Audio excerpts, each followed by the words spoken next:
നമസ്കാരം. ജ്യോതിഷത്തിലേക്ക് സ്വാഗതം. ജ്യോതിഷത്തെ വിശ്വസിക്കുന്നവരുണ്ട്, വിശ്വസിക്കാത്തവരുമുണ്ട്. പക്ഷെ കൃത്യമായി പറയുകയാണെങ്കിൽ ജ്യോതിഷം ഒരു ശാസ്ത്രമാണ്.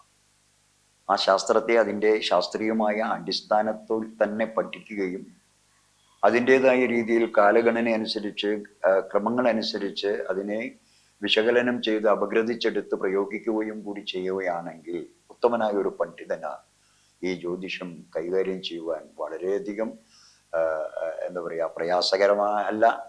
മാത്രമല്ല അത് മറ്റുള്ളവരിലേക്ക് പകർന്നു കൊടുക്കുന്നതും വളരെയധികം ഈസി ആയിട്ട് നമുക്ക് ചെയ്യാൻ കഴിയുന്ന ഒന്നാണ്. അതുകൊണ്ട് തന്നെ ശാസ്ത്രമാണ് ജ്യോതിഷം എന്നതിൻ്റെ അടിസ്ഥാനത്തിൽ നമുക്ക് ശാസ്ത്രത്തെ പരിപൂർണമായും വിശ്വസിക്കാം.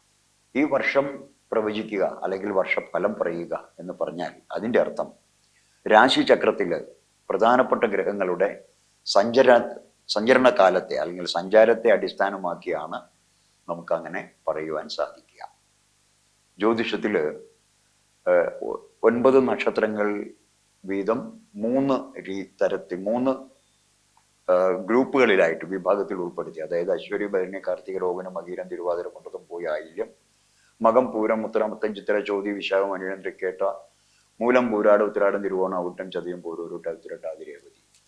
ഇങ്ങനെ 27 നാളുകളെ 3 ഗ്രൂപ്പുകളിലാക്കി ഉൾപ്പെടുത്തിക്കൊണ്ട് ഓരോ ഗ്രൂപ്പിനും 2.25 നക്ഷത്രം പാദങ്ങൾ വീതം, അതായത് 2 നക്ഷത്രം ഒരു കാൽ നക്ഷത്രം 2.25 പാദങ്ങളായി 2.25 നക്ഷത്രമാണ് കാലയളവ് അതിന് വരുന്നത്. അത് ഓരോ രാശിയിലായിട്ടാണ് നമ്മൾ പറയാം. ഉദാഹരണത്തിന് ഇപ്പോൾ അശ്വതി, ഭരണി, കാർത്തിക കാൽഭാഗം മേടം രാശി, ഇങ്ങനെ ഇടവൻ രാശി, മിഥുനൻ രാശി, കർക്കിടകം രാശി, അങ്ങനെ പോകുന്ന രാശി ചക്രങ്ങൾ 12 രാശികളിലായി ഈ 27 നക്ഷത്രങ്ങളെ 3 പാദങ്ങളാക്കി കണക്കാക്കിയിട്ടാണ് നമ്മൾ ഫലം പറയുക.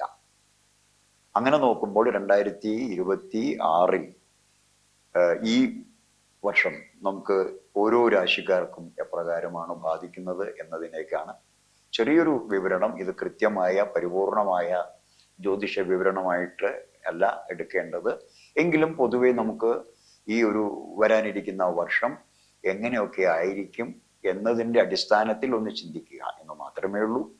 കൂട്ടത്തിൽ ഒരു മുൻകരുതൽ എടുക്കുവാൻ കൂടിയുള്ള ഒരു സമയം എന്ന രീതിയിൽ ഇതിനെ വിനിയോഗിക്കാവുന്നതാണ്.